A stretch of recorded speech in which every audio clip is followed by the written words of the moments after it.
guys, and welcome back to the channel. In today's video we have a lot of cool things, so let's jump straight into it.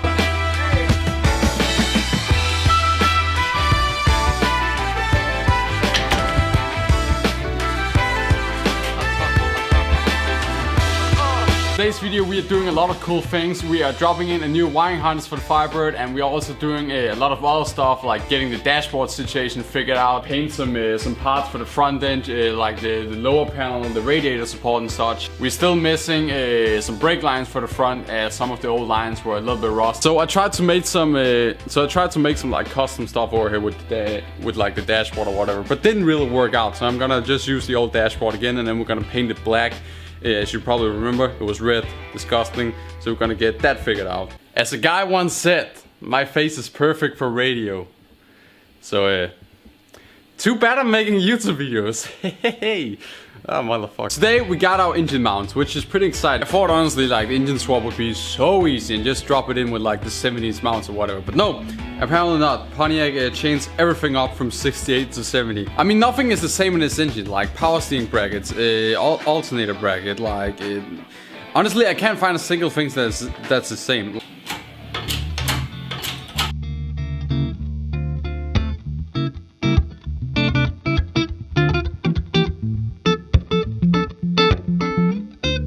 So there we go, guys. We got the engine part lane, if you will. It's not in the sense that it's mounted up, ready to fire it up. Let's go. No, not all in that way. So right now we just tested it as if where I should put the engine mount, as I was not actually sure. And this is honestly quicker than searching up on the internet, because not that many people are doing 68 blocks to 70 frames swaps. It's not really a common thing. So we're gonna try to drill out some holes in the frame and get the mounts actually mounted, and then we're gonna try to test with the engine again. So right now we're gonna take the engine back out.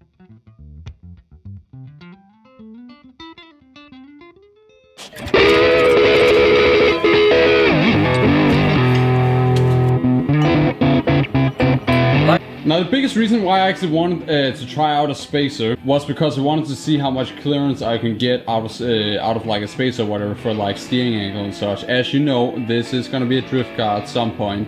Slowly getting there, but I'm trying. Oh dude, I definitely got some clearance. That's awesome. So I definitely gained like an inch or so in clearance already. That's real dope, because like before my wheel was like pretty close to the frame, so that's really awesome. I might even consider like getting a spacer that's like double the width.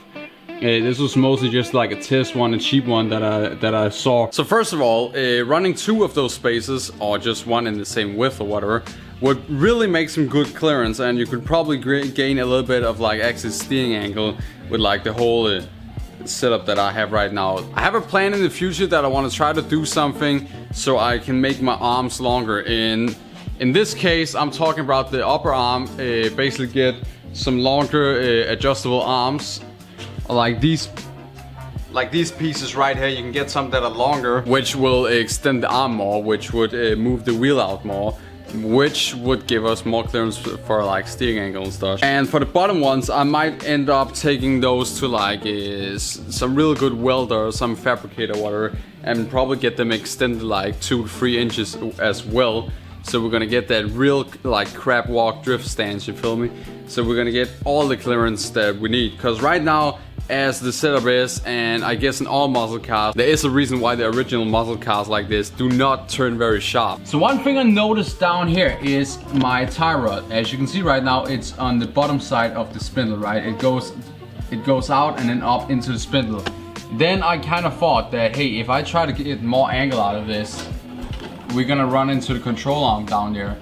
Now, then I thought, what if we flip the tie rod around so it was on the top side? Now, I'm not quite sure if this is gonna do anything bad to the steering, like maybe the steering gonna start to bind or anything like that. I don't really think so, as we're only like flipping around like the outer tie rod or whatever. So I'm gonna start off by seeing when and where do my bump stop hits, cause that has the same height as the tie rod. So basically, if that doesn't hit, that means that I would have clearance enough to like put the tie rod on top, and then I'm probably just gonna have to run maybe a little stiffer suspension or whatever. Then again, I also thought about another thing, because I've been thinking about customizing these stock spindle or whatever, and the way I'm thinking about customizing them would actually move the the outer tie rod more up. So if you look at the spindle right now, it kind of comes from the center of the disc brake or whatever over here, and then it goes down. Actually a lot, maybe 2 to 3 inches down, right? So basically I was thinking cutting the knuckle off right here, and then maybe take 1 inch to a half or maybe 2 inches out of the arm right here, and then move it further up, like the tie rod point or whatever.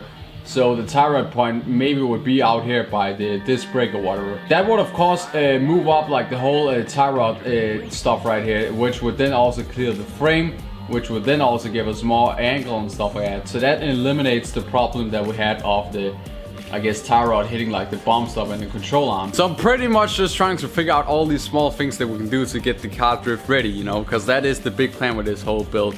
There's all these small things in like the whole steering and geometry and stuff that, like, there's a lot of things you have to look into actually. It's not just like, yeah, throw on some adjustable suspension and then cut the knuckles and go sideways. There's so many like small things that you have to take in considering. But yeah, I'm gonna try to throw a fender on and see if we can clear it. These things are so heavy. I wanna go fiberglass.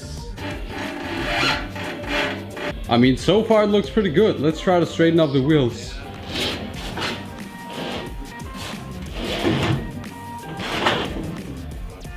Damn! Okay, so the fender hits down here, right here, on this area right here. So that will probably be a place where you have to cut or do something. Let's see if it hits the back of the fender.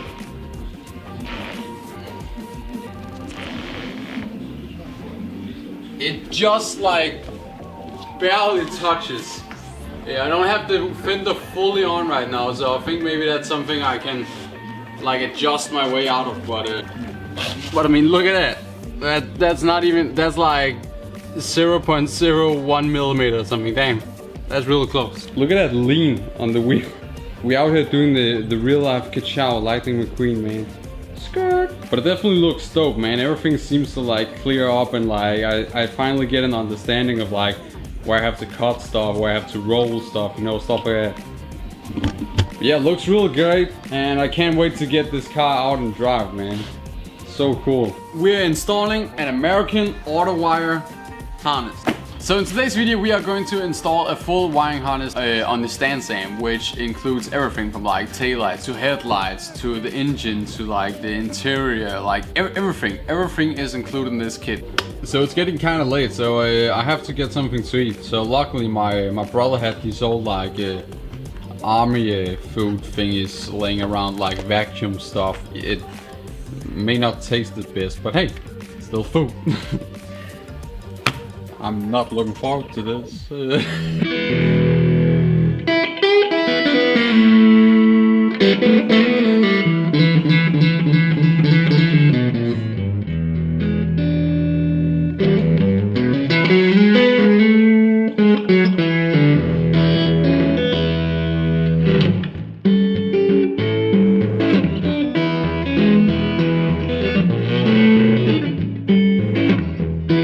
Just got the wiring harness inside the car. I took it apart and then put it back together again in a little bit different way, because I'm gonna route this a little bit different. So there we go, guys. We got the fuse box in, and then we also got this nice wiring tuck right here.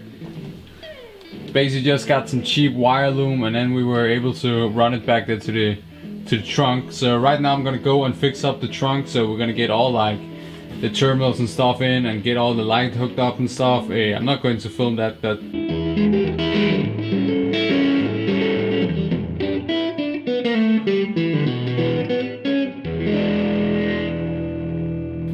there we go, guys. We got the calipers on, and they definitely look a lot better than rust brown now when they're black. A lot nicer and cleaner look. So that definitely shined it up a little bit. The only thing that I might need to change is the bleeder valve, as they are kind of round, not gonna lie, because I tried to loosen them once, I remember, with like a metric open wrench, and that didn't really go that well. Luckily now I got some American sized tools, thanks to my good Instagram friend Fernando, which sent out all these tools, as you may remember from another video.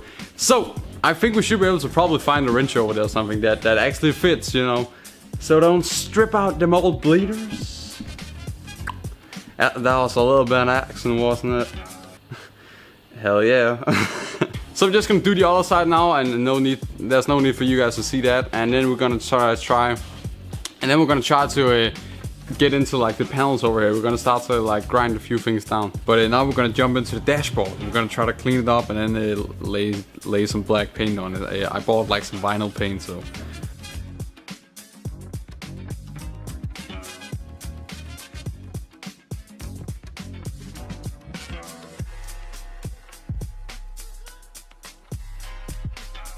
So there we go, guys. We just gave the dashboard the first layer. We're just gonna let it dry, and then we're gonna give it another layer. We got the little bracket for the window wiper engine or motor right there painted. Also got the bracket for the dashboard painted. And now we're gonna try to clean up this brake booster real good. So let's just do a transition real quick.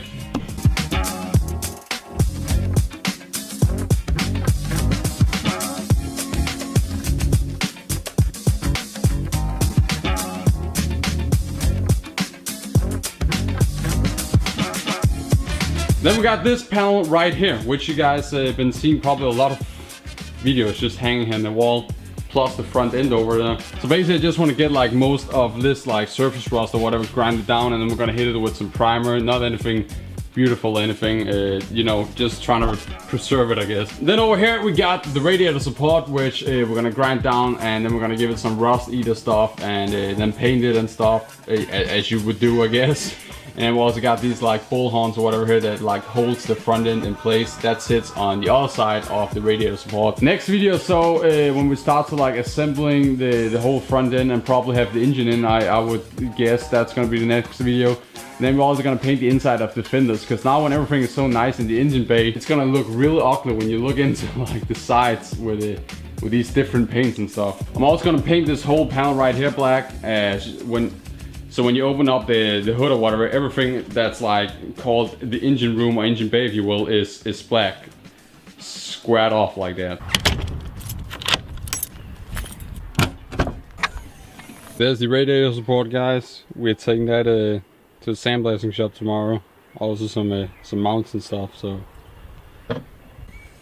thank you guys for watching today's video, and I'll see you in the next one, I guess. So bye. Have a great time.